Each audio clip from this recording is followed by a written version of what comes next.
আমি মূলত ভাই লোকেশন পর্যন্ত নিতে পারবো, আমি তো চিনি না মূলত ওই সেটটা। ভাই রাস্তা বন্ধ করে আন্দোলন করলে সরকারের কি কিছু যায় আসে? তো খুব প্যারার মধ্যে ছিলাম, ওনাকে নামে আমি যে ভিডিও করবো আমি মানসিকতার মধ্যে ছিলাম না।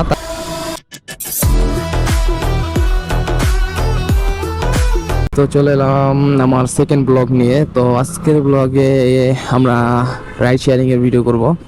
তো আজকের ব্লগে যেভাবে হোক, আগে ফার্স্ট ব্লগে ভাই অনেক চেষ্টা করে ভাই 1000 টাকা ইনকাম করতে পারি না, বাট আজকের ব্লগে এই ভুলটা আমরা আজকে করব না। আজকের ব্লগে যেভাবে হোক আমরা 5 ঘন্টার মধ্যে 1000 টাকা ইনকাম করে দেখাবো। তো অলরেডি প্রথম যাত্রী নিয়ে নিছি। তো 2টা বাজে ঘর থেকে বের হয়েছিলাম, 2টা 16 বাজে। তো যাত্রীর রিকোয়েস্টটা বের হওয়ার সাথে সাথে পেয়েছি। তো 198 টাকা আসছিল অ্যাপে, ওভার অ্যাপে। তো এটা যাবে মতিঝিলের দিকে। তো ভাইকে নিয়ে অলরেডি যাত্রা শুরু করে দিচ্ছি। তো এখন বর্তমানে আছি 60 ফিটের দিকে। তো শুরু হয়ে গেল আমার প্রথম রাইড। তো দেখা যাক ভাইকে নামায় দিয়ে কতক্ষণ লাগে এবং কয়টা বাজে এবং সেকেন্ড রাইড কখন পাই সেটা আমি আপনাদের দেখাবো। তো ভাইকে নিয়ে যাওয়া শুরু করে দিলাম। এই যে জায়গা, এই যে ছেলেটা দেখতেছেন না, এই ফুল বাটপার, পুরা খারাপ। এমন একটা এরিয়ার মধ্যে আইছি, কমলাপুর। এই জায়গার মানে একটু আগে আর দেখছেন তো আমার এদিকে মোবাইল, আমি মোবাইল কিন্তু নগদে পকেটে করে ফেলছি, কারণ ওর তাকানো স্টাইল দেখে আমার ভয় লেগে গেছে। ওই ছেলেটা যে আসলে একটা চোর, আমার মোবাইলের দিকে আমি লুকিং গ্লাসে তাকানোর পরে আমার বাইকের আশেপাশে ঘুরঘুর করছিল, তখনই আমার মনে একটা কামড় দিছে। তো সাথে সাথে আমি এই জিনিস মোবাইলটা ব্যাগে করে ফেলছি। আমার যতটুকু মনে হয় কোনো ছিনতাই গাড়ি হয়তো বা 100% ভাই। ওর আমি মানুষ দেখলে চিনি ভাই, রাস্তাঘাটে চলতে গেলে কম বেশ সকল মানুষকে দেখছি, কিন্তু এই জায়গাটা যে এতটা খারাপ আমি এটা বুঝতে পারি নাই। ওর তাকানো স্টাইল দেখে আমার ভয় লেগে গেছে, আমি সাথে সাথে মোবাইল আমার পকেটে ভরে নিছি, বুঝছেন। আর ক্যামেরাটা এই জন্য অন করলাম। আর কমলাপুরে ভাই যারাই আসবেন একটু সাবধানে থাকবেন। এই জায়গার কেমন জানি মানুষ লোক, আর আজকে মনে হয় রাস্তা বন্ধ সম্ভবত। আইস, আমি মনে হয় এটাতে মনে হয় শুধু বের হয় নাকি, আমি জানি না। কোন ফাঁসাতে পড়ে গেলাম। তো যাত্রীর লোকেশনে পৌঁছে গেলাম। তো দেখি ভাড়া কমছে না বাড়ছে, আল্লাহ জানে।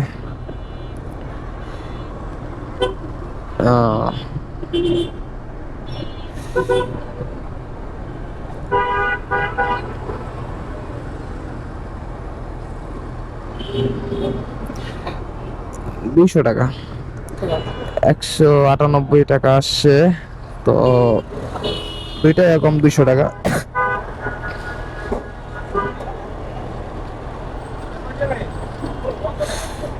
থেকে 200 টাকা নিচ্ছি। তো 198 টাকা ভাড়া, আসলে 200 টাকাই বলা যায়। তো এখন ইউটার্ন নিয়ে রাস্তার ওই পাশে যাব আর দেখানোর চেষ্টা করব যেন।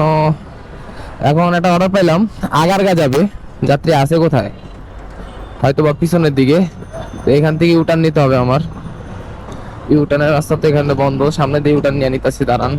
তো যাত্রীর কাছে যেই তারপরে ব্লগটা আবার শুরু করি। 60 ফিট ওয়েস্ট, 60 ফিট কি লাগছে বনল এটার নামে আপনাকে কই ভাই লো। বুঝছেন? আমি আমি মূলত ভাই লোকেশন পর্যন্ত নিতে পারবো, আমি তো চিনি না মূলত ওই সেটটা, ব্যাপারটা বুঝছেন।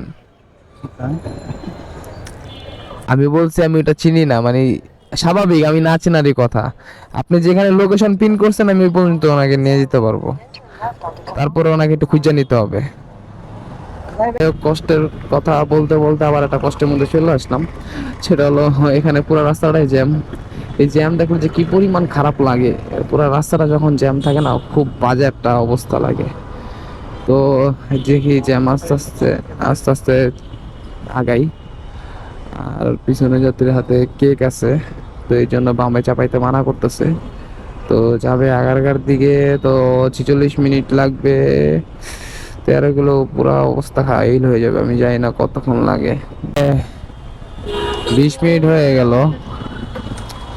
এই জ্যামের মধ্যে ফাইসা আছি, এখন পর্যন্ত জ্যামের মাথা পর্যন্ত যেতেই পারি নাই। মানে নিউ স্কটন থেকে মগবাজার, মানে নিউ স্কটন থেকে এই পর্যন্ত মানে এখনো মেট্রো দেখা যাচ্ছে, বাট মেট্রো পর্যন্ত যাইতে পারি নাই। প্রায় 20 মিনিট প্লাস হয়ে গেছে। যে পরিমাণ জ্যাম, আমি জানি না কতক্ষণে যাত্রীকে নিয়ে যেতে পারবো। তো তো অবশেষে জ্যাম ছাড়লো, বাট কতটা পরিমাণ জ্যাম যে সামনে আছে আমার জন্য ওয়েট করতেছে সেটা আমি পরিকল্পনা করলে আমার গায়ের পশম খারাপ হয়ে যেতেছে। সামনে সেই লেভেলের জ্যাম আছে, এতটুকু আমার মাথায় কাজ করতেছে, সেই লেভেলের একটা জ্যাম আছে। আর ওই লেভেলের জ্যামটা আমার জন্য অনেক বেশি খারাপ অবস্থা শিকার হতে হবে। আল্লাহই জানে সামনে কোন লেভেলের জ্যাম আছে। তো তৃতীয় টিপ অলরেডি পেয়ে গেলাম। তো যাত্রী আসছে, ও ভালো কথা, আমি ওই যাত্রীকে নামাই দিছি, ভাড়া আসলে 170 টাকা। ভাই মূল কথা হলো খুব প্যারার মধ্যে ছিলাম, ওনাকে নামায় আমি যে ভিডিও করবো আমি মানসিকতার মধ্যে ছিলাম না, তার জন্য ভিডিওটা করতে মনে নেই। যাই হোক, তো এই যাত্রী আছে এই বেতারের সামনে, বাংলাদেশ বেতার, তো যাবে বাড্ডার দিকে।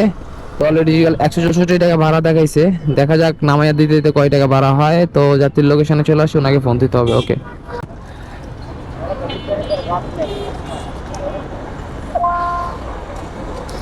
ওকে।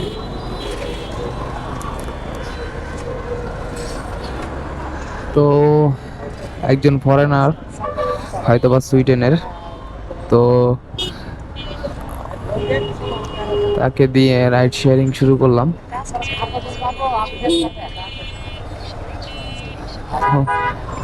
এই প্রথমবার কোনো বিদেশি যাত্রীকে নিচ্ছি, আমি বুঝতেও পারি না যেটা বিদেশি যাত্রী কিনা।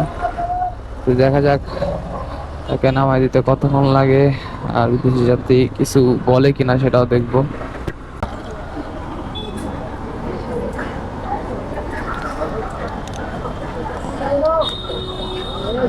106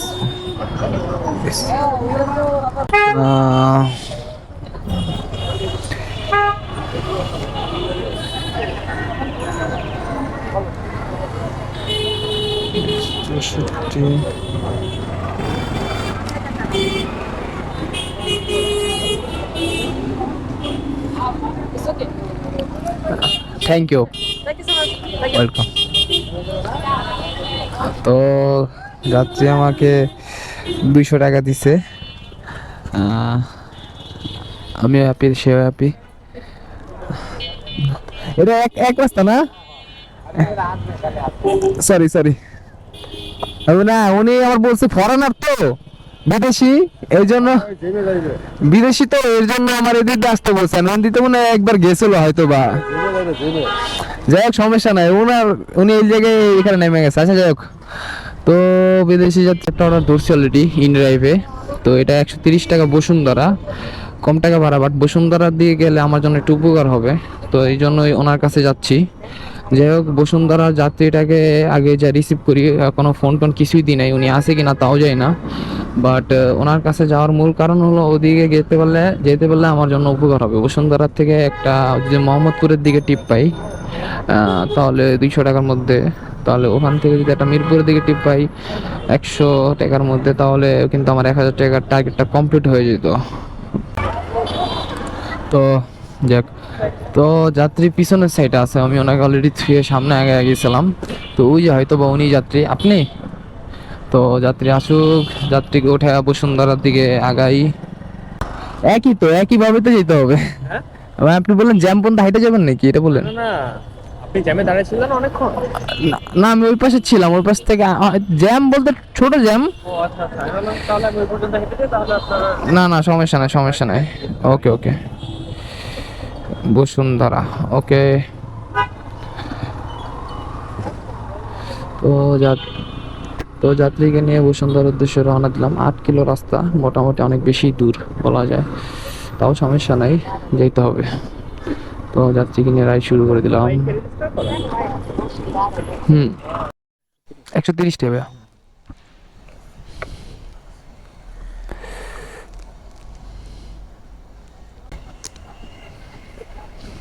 হ্যাঁ হ্যালো, হ্যাঁ নাম্বার দিচ্ছে, এখানে 130 টাকা।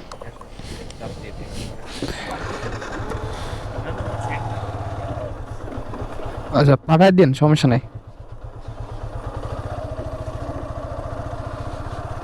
ইনডেপ একটা রিকোয়েস্ট ধরলাম, উনি যাবে বনানী, তো ওই রিকোয়েস্টের পিছনে আগাচ্ছি। আরেকটা রিকোয়েস্ট ঢুকছে, বাট এটা যাবে মিরপুর, বাট আমি এখন মিরপুর ডাইরেক্ট ঢুকতে পারবো না। 130 টাকার বিনিময়, আর এখান থেকে 150 টাকায় মিরপুরে দেখাচ্ছে, এটা কোনো কথা ভাই? আচ্ছা এখান থেকে রাতের দামে ঢুকতে হবে। তো যাত্রীর লোকেশনে অলরেডি পৌঁছে গেছি, বাট মনে হয় ভুল রাস্তা ঢুকে গেছি নাকি, 16 নম্বর রাস্তা, এটা কনফিউশনে আছি। 16 নম্বর, হ্যাঁ 16 নম্বর রোডই তো। তো লোকেশন অলরেডি ঢুকছি, এটা হয়তো বা কোনো একটা আপু। দেখা যাক, আপুর লোকেশন অলরেডি চলে আসছি কাছাকাছি। তো ওনার লোকেশনে উনি দাঁড়ায় আছে অনেকক্ষণ ধরে, উনি এখনো আসতেছে না। যাক সমস্যা নাই, দেখি আর কিছুক্ষণ দাঁড়াই।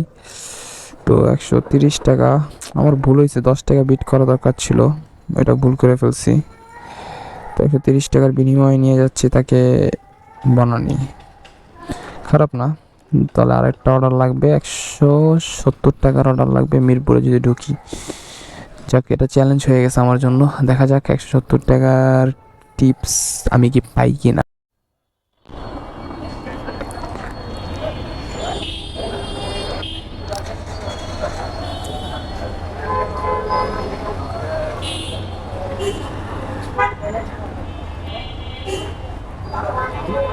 দাঁড়ান,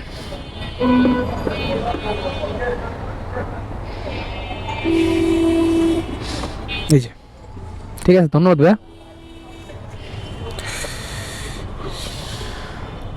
তো যাত্রীকে নামাই দিলাম। তো যাত্রীর ব্যবহার ভাল লাগে না ভাই আমার, আবার যেটা ভাল লাগে না ওটা আমি মুখ ফুটে বলে দিই যে ভাল লাগে না, তার ব্যবহার খুব চালাইলা ব্যবহার, একটু একটু মানে সিনেমেটিক সাইকো মনে হইতেছিল তার কথাবার্তা যা বুঝলাম।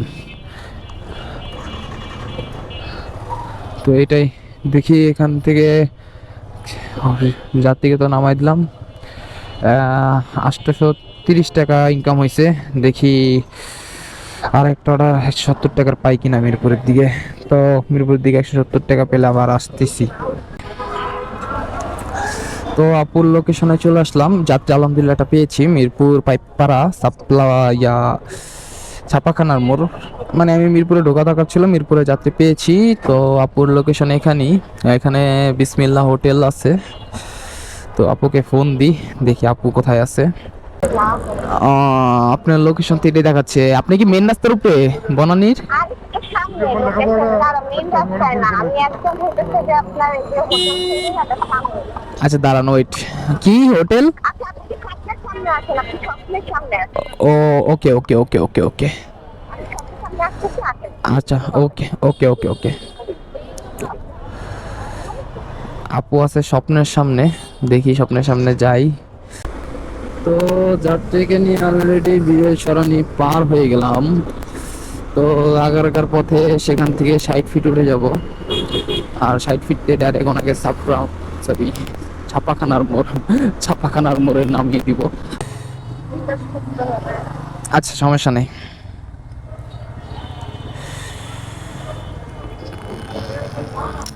একশো, ওই তো 68।